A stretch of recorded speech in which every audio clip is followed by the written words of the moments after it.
So guys, networking course की ये video number 13 है। इस वीडियो में मैं आपको डीएनएस के बारे में सारी इन्फॉर्मेशन दूंगा। डीएनएस क्या होता है? एक्चुअली डीएनएस होता है डोमेन नेम सर्वर, इसे हम डोमेन नेम सिस्टम भी कहते हैं। तो डीएनएस क्या होता है एंड ये कैसे वर्क करता है, डीएनएस की प्रॉपर्टीज क्या होती हैं एंड क्या क्या इसका मतलब काम होता है हमारे नेटवर्क पे, और डीएनएस की जरूरत हमें क्यों पड़ती है, इसकी पूरी इन्फॉर्मेशन आज मैं यहाँ पे इस वीडियो पे दे दूंगा। सो गाइस, ये वीडियो बहुत ज्यादा इंटरेस्टिंग होने वाली है। इसी के साथ साथ जो मैंने आपको सबनेट मास्क वाली वीडियो में एक एक्सरसाइज भी दी थी, उसका भी सॉल्यूशन आज मैं इसी वीडियो में लास्ट में दे दूंगा। अगर आपने उस एक्सरसाइज को सॉल्व किया है तो आज आपको उसका सॉल्यूशन भी मिल जाएगा, तो आप समझ जाओगे कि आपको कितना सबनेट मास्क और आईपी एड्रेस के बारे में आ गया है। तो गाइस, अब बिना ज्यादा टाइम वेस्ट करे let's start the video. So guys, इस वीडियो को शुरू करने से पहले मैं आपको बता दूं, अगर आपने अभी तक गीकी हब को सब्सक्राइब नहीं किया तो काइंडली सब्सक्राइब करके बेल आइकन को ऑल कर लें, ताकि आने वाली कोर्स की कोई भी वीडियो आपसे मिस ना हो। साथ साथ प्लेलिस्ट सेक्शन पे जाके यहाँ पे आप नेटवर्किंग कोर्स की प्लेलिस्ट को एक्सेस कर सकते हैं, बुकमार्क कर सकते हैं, सेव कर सकते हैं, जिससे आने वाली वीडियो तो बिल्कुल आपसे मिस ना हो। और साथ ही साथ आप यहाँ पे और भी बहुत सारे कोर्स यहाँ पे सीख सकते हैं। बहुत सारे कोर्स आपको मैंने यहाँ पे बना के ऑलरेडी दे रखे हैं और फ्यूचर में भी देता रहूंगा।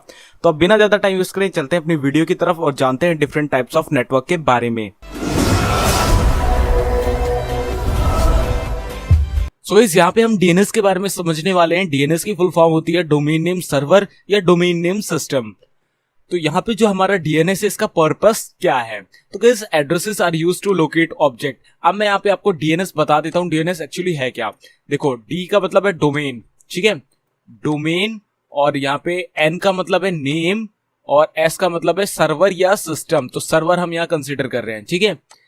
डोमेन नेम सर्वर, डोमेन से हमें ये पता चल रहा है कि यहाँ डोमेन का कुछ ना कुछ काम है, यानी डोमेन नेम का पूरा कुछ ना कुछ काम जरूर है। और यहाँ पे सर्वर, यानी डोमेन नेम का कुछ सर्वर से रिलेशन है यहाँ पे। तो इसमें क्या होता है कि डीएनएस एक ऐसा सर्वर है या एक ऐसी सर्विस प्रोवाइड करता है जिसमें आपके जो डोमेन होते हैं, जो पर्टिकुलर सर्वर में स्टोर्ड होते हैं, जैसे आपकी कोई वेबसाइट है तो वो भी सर्वर में स्टोर होगी नहीं होगी, तो उसकी भी एक आईपी एड्रेस होगा आपकी वेबसाइट का। तो उस आईपी एड्रेस को रिजॉल्व करना और वापस से रिवर्स रिजॉल्व करना डीएनएस का काम होता है। इट मीन्स कि अगर आपने सुना हो टिम बर्नर्स-ली का नाम, जिन्होंने www का इजाद किया था, तो जब उन्होंने www का इजाद किया था, उससे पहले जब भी हमें किसी वेबसाइट को सर्फ करना पड़ता था 90s के पहले, तब हमें क्या करना पड़ता था?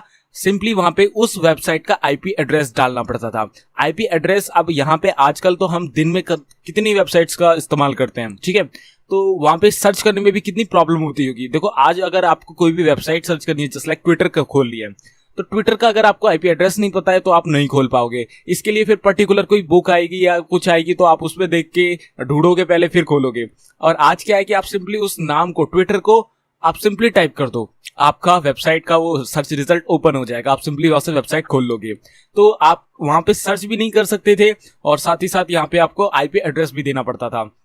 तो उस चीज से बचने के लिए यहाँ पे www का इजाद किया गया, इसके बाद डोमेन नेम्स का इजाद किया गया एंड इसके बाद हमारा डीएनएस का इजाद हुआ, क्योंकि डीएनएस ही एक ऐसी सर्विस है जो आईपी एड्रेस के जो होता है वेबसाइट का, उसे रिजॉल्व करती है डोमेन नेम में और डोमेन नेम को वापस आईपी एड्रेस में, जिससे आपको किसी भी वेबसाइट को खोलने के लिए आईपी एड्रेस टाइप नहीं करना। आपको सिंपली उस वेबसाइट का नाम टाइप कर देना है, डोमेन टाइप कर देना है और एंटर मार देना है, आपकी वेबसाइट खुल जाएगी। तो पीछे का सारा काम है जो आईपी में कन्वर्ट होके रिक्वेस्ट भेजने का काम है, वो सब डीएनएस ऑटोमेटिकली कर देता है, ठीक है। Addresses are used to locate object, इसमें एड्रेसेस होते हैं। Names are easier to remember than numbers, तो सबसे बड़ा तो फैक्टर यही था, क्योंकि हमें फेसबुक खोलना है तो हम थोड़ी ना 172 उसकी आईपी डालते रहेंगे, हमें याद करना पड़ेगा, हमें देखना पड़ेगा, बार बार चेक करना पड़ेगा। इजी टू मेंटेन नहीं है, मतलब हम कैसे यार, कोई वेबसाइट खोलनी है तो हम क्या उसे सर्च कैसे करेंगे, हमें नंबर भी नहीं पता, तो वहां पे नंबर के हिसाब से सर्च तो हो नहीं सकता। यहाँ पे क्या है कि हमें नाम पता है वेबसाइट का, हम वो कर देंगे, जो भी डोमेन होगा हमारे सामने रिजल्ट में आ जाएगा। तो इन सब चीजों से बचने के लिए हमने इस डीएनएस का इन्वेंशन किया। You would like to get to the address और other object using a name, तो इसमें आप सिंपली नेम टाइप करके किसी भी वेबसाइट को एज अ ऑब्जेक्ट ला सकते थे, या मतलब उस पर जा सकते थे, सर्फ कर सकते हो। तो इसमें कैसे होता है, जैसे आपको कोई भी वेबसाइट टाइप करनी है, youtube.com आप नहीं लिखोगे, आपको हल्का सा भी नाम पता है, यूट्यूब ऐसा कुछ नाम है, ठीक है, आप सिंपली वहां लिख दोगे यूट्यूब। आप भले ही अम्ब्रेला वाला यू और ट्यूब लिख दो, तब भी वो यूट्यूब ही आएगा। तो ये सब चीजें आप डीएनएस के बिना नहीं कर सकते थे, क्योंकि आईपी एड्रेस, चलो आईपी एड्रेस से भी आपको वेबसाइट लानी थी, तो आईपी एड्रेस, क्या आईपी एड्रेस डालते वहां पे, आप तो किसी का भी आईपी एड्रेस डाल देते वो वेबसाइट खुल जाती। तो इस चीज से यहाँ पे हमें एक एडवांटेज मिल गया कि हम थोड़ा सा भी मिलता जुलता भी नाम डाल देंगे सर्च में तो हमें उस वेबसाइट का नाम मिल जाता है। DNS provides a mapping from names to resource of several types। तो ये एक तरीके का मैपिंग प्रोवाइड करता है कि आपको किस जगह पे जाना है, कौन सी वेबसाइट आपको ओपन करनी है। आपका आईपी एड्रेस भले ही आपको ना पता हो, आप सिंपली वहां पे सर्च करो क्वेरी और आपको वहां पे रिजल्ट मिल जाएंगे और वहां पे आपको मैपिंग मिल जाएगी कि आपको कौन से आईपी एड्रेस पे रिडायरेक्ट होना है। तो ये हैं आपके सारे डीएनएस के पर्पसेस कि हमें डीएनएस की जरूरत क्यों आन पड़ी। तो यहाँ पे हमारा जो डोमेन नेम है, पहले वो जान लेते हैं डोमेन नेम होता क्या है, इसके बाद हम कुछ और चीजों के बारे में जानेंगे डीएनएस के बारे में। Domain name is a way to identify and locate computers connected to internet. अब इसमें क्या है कि डोमेन नेम से हम किसी भी कंप्यूटर को लोकेट कर सकते हैं पूरे इंटरनेट में। अब कंप्यूटर आपका सर्वर भी हो सकता है जहां पे कुछ ऐसा डाटा स्टोर हो जो आपको चाहिए, अब वो वेबसाइट की फॉर्म में भी हो सकता है, ठीक है। तो आप ये बिल्कुल कंफ्यूज मत करना कि हम कंप्यूटर को कैसे करेंगे, हम तो वेबसाइट का सुना है यहाँ पे डोमेन। तो यहाँ पे कंप्यूटर का मतलब ये है कंप्यूटर या कोई सर्वर जहां पे आपके डाटा स्टोर है। आप वेबसाइट में भी तो आप डाटा ही स्टोर करते हो ना, तो वो बिल्कुल वैसे ही है, सेम है, सिमिलर है। No two organisations can have some same domain. आप दो ऑर्गेनाइजेशन को सेम डोमेन आप नहीं देखोगे। आप अगर facebook.com देखोगे तो facebook.com अगर उसमें पेटेंट उन्होंने रजिस्टर कर रखा है, वैसे तो कर ही रखा है, अगर नहीं कर रखा किसी और ने उसका डोमेन ले सकता है वो, लेकिन पेटेंट अगर रजिस्टर है और डोमेन नेम जो सेम है, सेम डोमेन नेम लिया जा सकता है, लेकिन जो आगे का ये जो डोमेन होता है ना .com .in, ये चेंज होकर सेम डोमेन पे वो वर्क कर सकते हैं। लेकिन अगर पेटेंट रजिस्टर है तो आपका सेम जो डोमेन है वो कोई ले नहीं सकता। तो यहाँ पे ऑर्गेनाइजेशन जो होते हैं वो बिल्कुल सिमिलर, पूरा का पूरा सिमिलर नहीं ले सकते हैं, ठीक है। A domain name always consist of 2 और more component separated periods called dot. तो यहाँ पे 2 डॉट होते हैं और उससे पहले www यानी वर्ल्ड वाइड वेब होता है, इसके बाद जो उसका सब डोमेन होता है वो होता है और जो को डोमेन होता है वो होता है। तो इस तरीके से हमारा ये दिखता है। Once a domain has been established, सब domains can be created with in the domain. तो एक बार डोमेन बन गया तो सब डोमेन ऑटोमेटिकली बन जाते हैं। The domain for the large company could be vni.com, जैसे ये कोई वेबसाइट है या कोई कंपनी है जिसकी ये हमारा डोमेन है, ठीक है। And within the domain sub domains can be created for each other organisation just like bombay.vni.com। Just like अगर आपने देखा होगा कुछ वेबसाइट्स होती है, जैसे मेन वेबसाइट है आपकी microsoft.com, ठीक है, microsoft.com। तो अब उसकी एक जो सब डोमेन होगा वो कैसा हो सकता है, ऐसा हो सकता है ना office.microsoft.com, दूसरा हो सकता है आपका visualstudio.microsoft.com और तीसरा हो सकता है आपका और डिफरेंट हो, जैसे windows.microsoft.com। तो इस तरीके के सब डोमेन्स भी होते हैं जो कि बड़े बड़ी कंपनी एक्चुअल में एक्वायर करती हैं। तो इस तरीके के डोमेन होते हैं, फिर उसमें सब डोमेन भी होते हैं। तो यहाँ पे स्ट्रक्चर ऑफ डोमेन आप देख सकते हो, यहाँ पे एक डोमेन लिया गया है www.webhostinggeeks.com, ठीक है। तो आपका ये जो www है इसे कहते हैं हम वर्ल्ड वाइड वेब, ये होता है 3rd लेवल डोमेन, ये सिमिलर होता है हर एक जगह पे। इसके बाद आपका आता है 2nd लेवल डोमेन जिसे हम कहते हैं सब डोमेन या को डोमेन, ठीक है, को डोमेन कहते हैं, सब डोमेन नहीं कहते। सब डोमेन इसके आगे लगता है जहां www आपको देखने को नहीं मिलता है, ठीक है। 2nd लेवल पे ये वाला आ गया हमारा जिसे कहते हैं वेब होस्ट गीक्स। तो आप यहाँ पे जो भी आपका ऑर्गेनाइजेशन है, जो भी आप जिस पर्पज से बना रहे हो, वहां पे उस चीज का नाम आएगा जो भी आप देना चाहो, ठीक है। तो यहाँ पे आपका 2nd लेवल डोमेन आ गया। इसके बाद .com है, ये होता है टॉप लेवल डोमेन। इसी में आपकी चेंजिंग होती है जिससे आप इंटरनेशनली ग्लोबली उस कैटेगराइजेशन में अपनी वेबसाइट को बना सकते हो, एक्सेसिबल करा सकते हो या और भी बहुत सारे काम कर सकते हो, रजिस्ट्रेशन कर सकते हो। तो कैसे होता है ये आगे जानेंगे। तो यहाँ पे टॉप लेवल डोमेन के बारे में जानते हैं।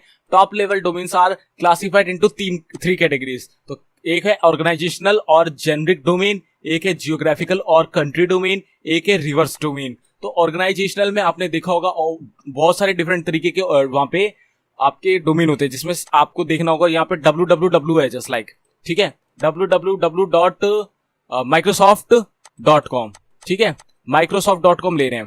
तो microsoft.com है, कॉम मतलब कमर्शियल यूज के लिए है। तो ये हो गया ऑर्गेनाइजेशनल पर्पस के लिए। अब यहाँ पे ऑर्गेनाइजेशनल थोड़ा सा डिफरेंट भी हो सकता है, जस्ट लाइक .com की जगह .org, जस्ट लाइक WHO है वर्ल्ड हेल्थ ऑर्गेनाइजेशन, जो कि एक ऑर्गेनाइजेशन है बड़ा, तो उसके लिए एक स्पेशल यहाँ पे डोमेन है .org, ठीक है।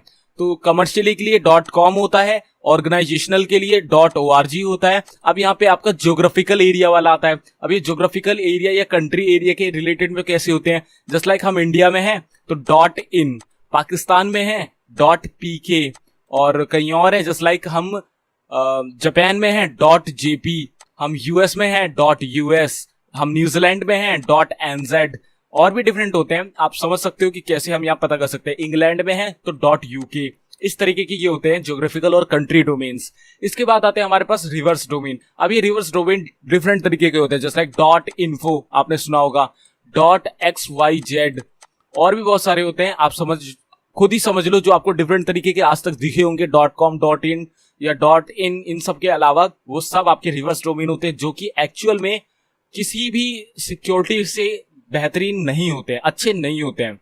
मतलब मैं बता रहा हूं कि बहुत सारे उसमें इश्यूज आ सकते हैं, क्योंकि जो मेन कैटेगराइजेशन है डोमेन का, जो सबसे ज्यादा यूज होता है, क्लासिफाइड होता है या सबसे ज्यादा सर्विसेज वाला होता है, वो होता है आपका ऑर्गेनाइजेशनल और ज्योग्राफिकल। इसके बाद जो ज्यादातर डोमेन आते हैं उनमें HTTPS की सर्विस भी नहीं मिलती है, तो इसलिए वो थोड़ा अनसिक्योर माना जाता है, और बहुत ज्यादा स्कैम्स जो होते हैं वो रिवर्स डोमेन पर ही होते हैं।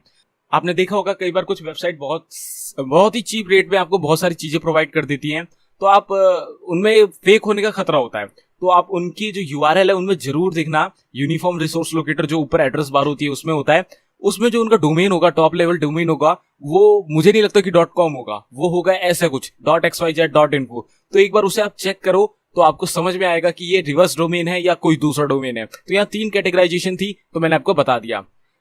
तो ऑर्गेनाइजेशनल और जेनरिक डोमेन्स, यहाँ पे कुछ कैटेगराइजेशन है, आप समझ लो। यहाँ पे जस्ट लाइक .com है, .com मैंने आपको बता दिया कमर्शियल ऑर्गेनाइजेशन के लिए होता है, जस्ट लाइक www.yahoo.com। इसके बाद आता है .net, यानी एक नेटवर्किंग ऑर्गेनाइजेशन, जैसे www.judge.net, यानी एक बहुत बड़ा सा नेटवर्क।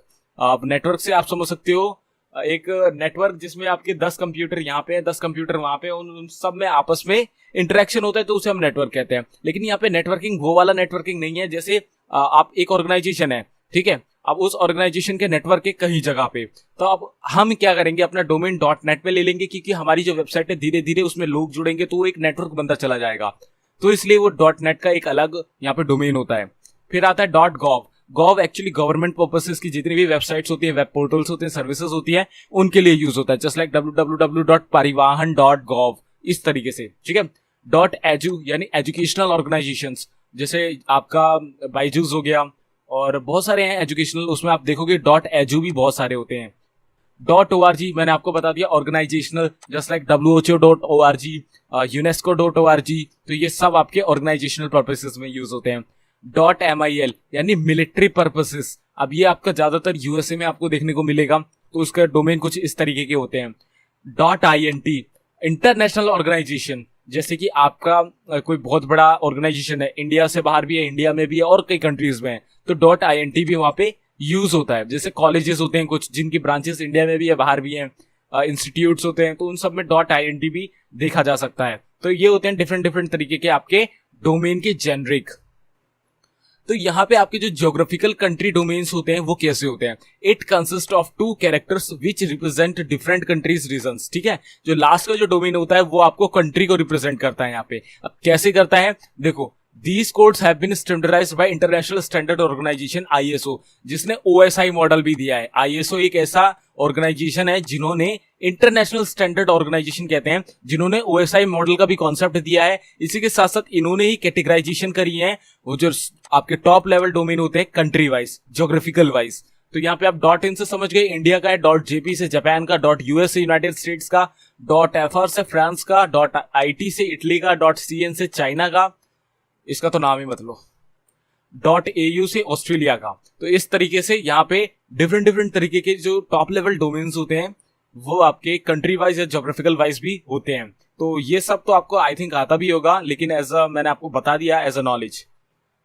तो यहाँ पे अब हम DNS का मेन पर्पस जानने वाले हैं, DNS का, डोमेन नेम सर्वर। तो each domain name has a corresponding IP address, तो हर डोमेन के पास एक करस्पॉन्डिंग, एक पर्टिकुलर, एक सिंपल सा IP एड्रेस होगा जो कि एक डोमेन पे वेराई करता है। When the user types the domain name in the address bar, अब जस्ट लाइक यहाँ पे आपकी गूगल की एड्रेस बार है, आप यहाँ पे टाइप करते हो फेसबुक, तो आप ये तो पूरा टाइप नहीं करोगे ना, https.facebook.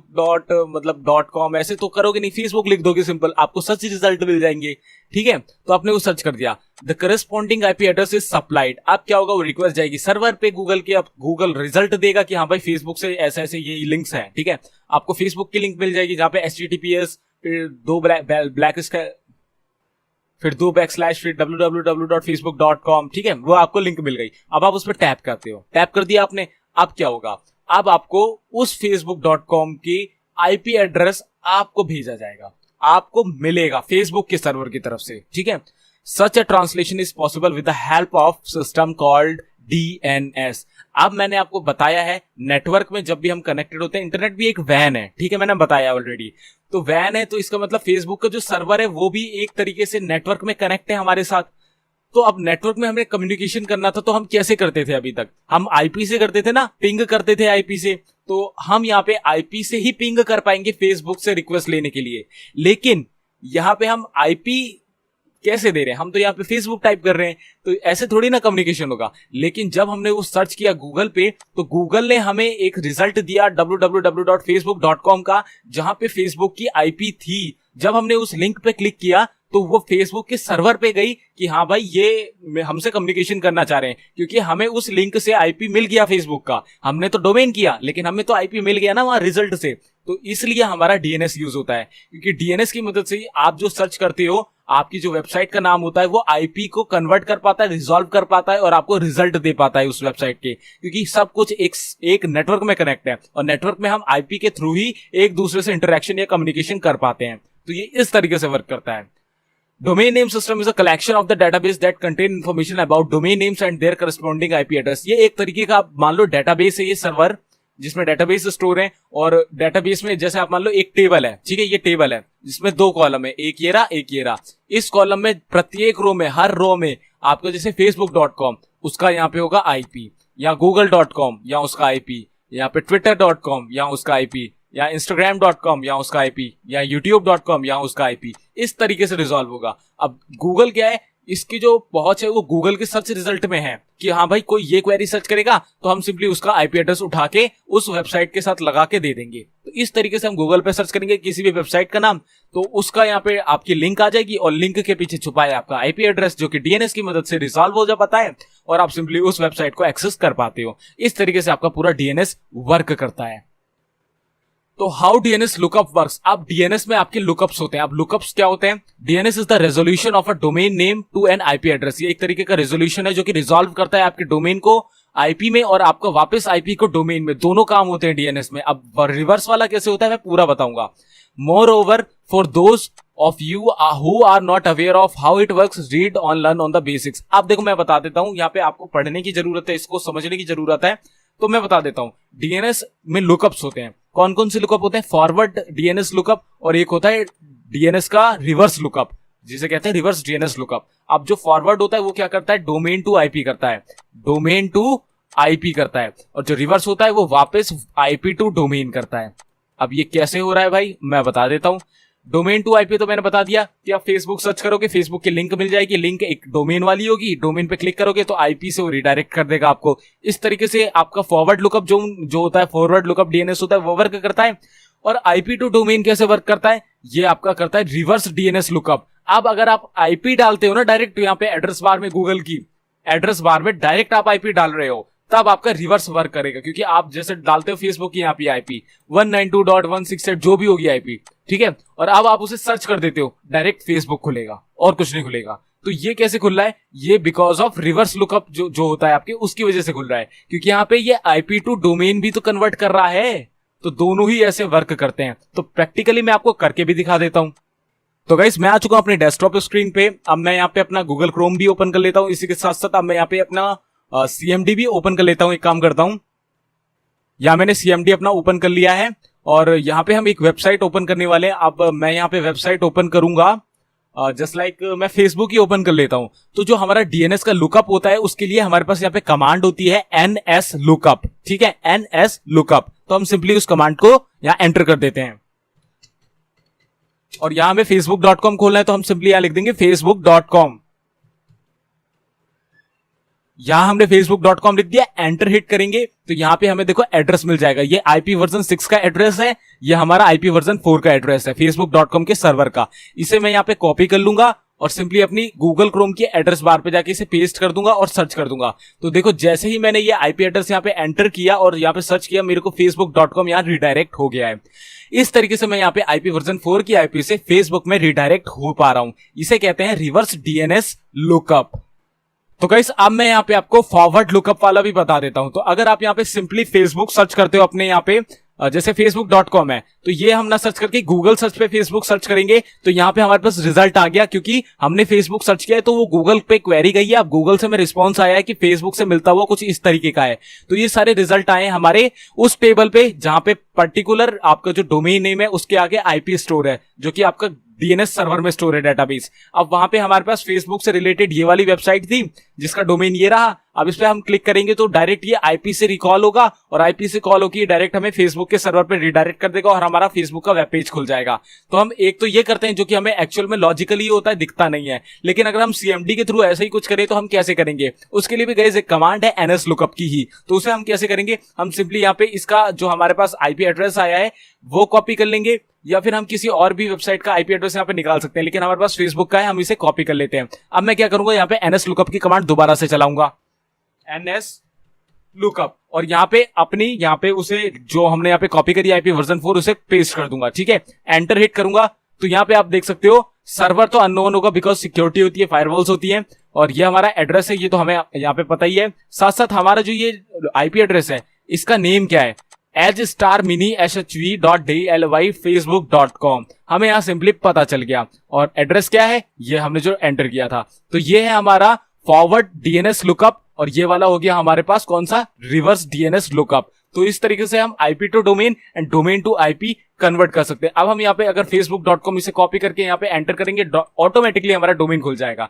इस तरीके से हमारा जो डीएनएस है, दोनों के टाइप के लुकअप जो डोमेन टू आईपी कन्वर्ट करते हैं and IP to domain convert करते हैं, दोनों वर्क करते हैं। दोनों मैंने आपको प्रैक्टिकली यहाँ पे करके दिखा दिए। इसी के साथ साथ डीएनएस में और क्या चीजें होती हैं, ये हम बाद में कभी जब सर्वर का कोर्स करेंगे या सीसीएनए को कोर्स करेंगे और बारीकी से जानेंगे, एक एक चीज इसमें एक्सप्लोर करेंगे।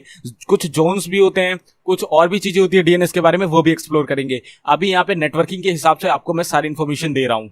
सो गाइस यहाँ पे मैंने आपको एग्जाम्पल भी दे दिया। तो यहाँ पे डीएनएस का एग्जाम्पल कुछ एक सिनेरियो टाइप का है, तो आप इसे भी पढ़ लो एक बार। बहुत ही आसान सा सिनेरियो, मैं फटाफट से आपको पढ़ के बता देता हूं। When you type name www.yahoo.com into your browser, it asks local DNS server जो आपके आईएसपी के एंड पे होगा फॉर इट्स आईपी एड्रेस। तो ये आपका जो ये क्वेरी है ये जाएगी कहां पे, आईएसपी के पास जो सर्वर है वहां से होती हुई www.yahoo.com पे। ठीक है, तो हमें रिस्पॉन्स पे क्या मिलेगी, वेबसाइट ओपन हो जाएगी। तो वेबसाइट हमारे पास यहाँ पे ओपन हो गई, but know the IP address of the DNS server. तो हमें तो इसकी आईपी पता नहीं थी, तो आईपी कहां से मिली है हमें, हमने सर्च करी है, तो सर्च में हमें इसके जो डेटाबेस है वहां से रिडायरेक्ट होके हमें क्वेरी मिली है। अब उस डेटाबेस में क्या था, www.yahoo.com और उसके सामने उसका आईपी, तो हमारे पास वहीं से रिजल्ट आया है, तो ऑटोमेटिकली वहां से आईपी का भी आ गया वहां पे बैकग्राउंड में। तो हम उस पर जब क्लिक करेंगे तो ऑटोमेटिकली आईपी में रिडायरेक्ट होके हम डायरेक्ट www.yahoo.com वाले सर्वर पे पहुंच जाएंगे।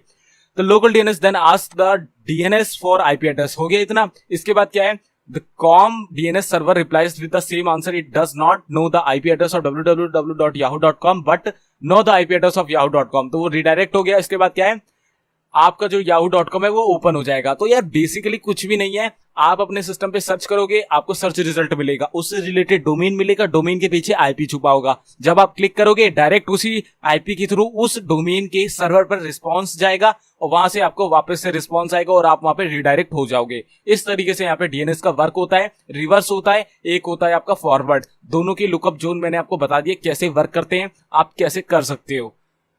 तो वर्किंग ऑफ डोमेन, यहाँ पे एक और आप सिनेरियो देख लो। हमने HTTP वाली रिक्वेस्ट भेजी, यानी गूगल पे रिक्वेस्ट भेजी, वहां पे रिस्पॉन्स आ गया। हमने भेजा था facebook.com, रिस्पॉन्स पे आ गया उसका डोमेन, उससे मिलता जुलता डोमेन, और उस मिलते जुलते डोमेन में हमारे पीछे छुपा था आईपी एड्रेस। अब क्या हुआ, उस आईपी एड्रेस के बाद आपने जैसे उस पर क्लिक किया, वो था जैसे greymousecloud.com कुछ भी है, तो आपने तो डोमेन पे क्लिक किया, लेकिन उसके पीछे छुपा था एक आईपी एड्रेस जो कि उस सर्वर पर रिडायरेक्ट करता था जहां पे ये वेबसाइट स्टोर थी, इसका डाटा स्टोर था। तो आप डायरेक्ट पहुंच गए सर्वर पे, रिस्पॉन्स आपको वहां से वापस आ गया, मतलब आपकी वेबसाइट खुल गई है। इस तरीके से आपका यहाँ पे वर्किंग ऑफ डीएनएस होता है, मतलब डीएनएस वर्क करता है। तो फीचर ऑफ डीएनएस आप देख लो, ग्लोबल डिस्ट्रीब्यूशन, स्केलेबिलिटी एंड डायनेमिसिटी। तो हमारा ग्लोबल डिस्ट्रीब्यूशन क्या होता है, DNS lookup can be performed by any device. तो आप जो डीएनएस होता है वो किसी भी डिवाइस से कर सकते हो। जैसे कि आप कंप्यूटर में अपने क्रोम पे जाके आप कोई भी वेबसाइट सर्च करते हो तो वो वहां पे भी खुलती है, मोबाइल फोन पे भी आपकी अगर सर्च करोगे तो खुल जाएगी। वहां पे ऐसा कुछ नहीं है कि मोबाइल फोन में आपका डीएनएस वर्क नहीं करता। हर एक डिवाइस में जो इंटरनेट से कनेक्ट हो सकता है सब में आपका डीएनएस वर्क करता है। Scalability, no limit of the size of the database. ये जो डेटाबेस आप रोज की कितनी हजारों वेबसाइट्स रजिस्टर होती हैं, तो इसकी कोई लिमिट नहीं है। आप सिंपली इसको जो सर्वर है वो इतना बड़ा है, इतना ज्यादा स्पेस है वहां पे कि बहुत सारी वेबसाइट अभी भी एग्जिस्ट कर सकती है वहां पे। तो स्केलेबिलिटी में कोई प्रॉब्लम नहीं है। DNS is perfect for future purposes also. Dynamicity, database can be updated dynamically.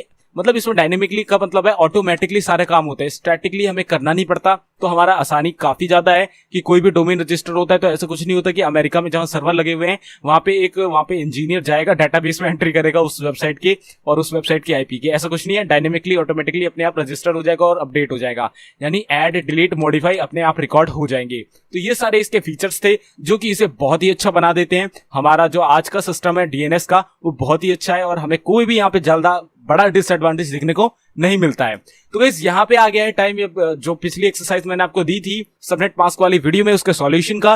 तो यहाँ पे ये रहा सॉल्यूशन। तो आप सॉल्यूशन देख के अपना सॉल्यूशन मैच कर सकते हैं जिसने इस एक्सरसाइज को करा है। तो यहाँ पे देखो मैंने यहाँ पे ये सारी आईपी आपको बताई हुई थी। तो 10.2.1.1 कौन सी क्लास की आपकी आईपी है, क्लास ए की आईपी है। इसमें नेटवर्क कितना था, 10.0.0.0, ठीक है, क्योंकि ये क्लास ए में कितना होता है, पहला वाला नेटवर्क होता है, बाकी सारे होस्ट होते हैं, तो होस्ट इसमें 0 हो गए।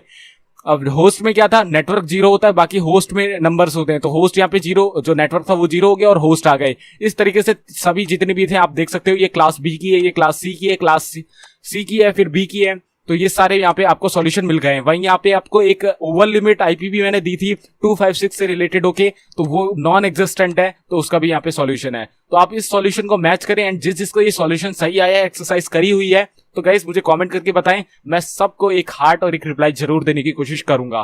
तो अगर आपने ये सॉल्यूशन बिल्कुल परफेक्टली करा है तो जरूर कमेंट करना। और इस चीज के आपको मैं कांग्रेचुलेशन देता हूं कि आप यहाँ पे सबनेट मास्क और आपका आईपी एड्रेस का सारा कॉन्सेप्ट आप समझ चुके हो, आपके वो क्लियर हो गया है। सो गाइस यहीं तक था आज का video. I hope guys you got the point of the video. इस वीडियो में दी हुई इन्फॉर्मेशन आपको समझ में आई होगी।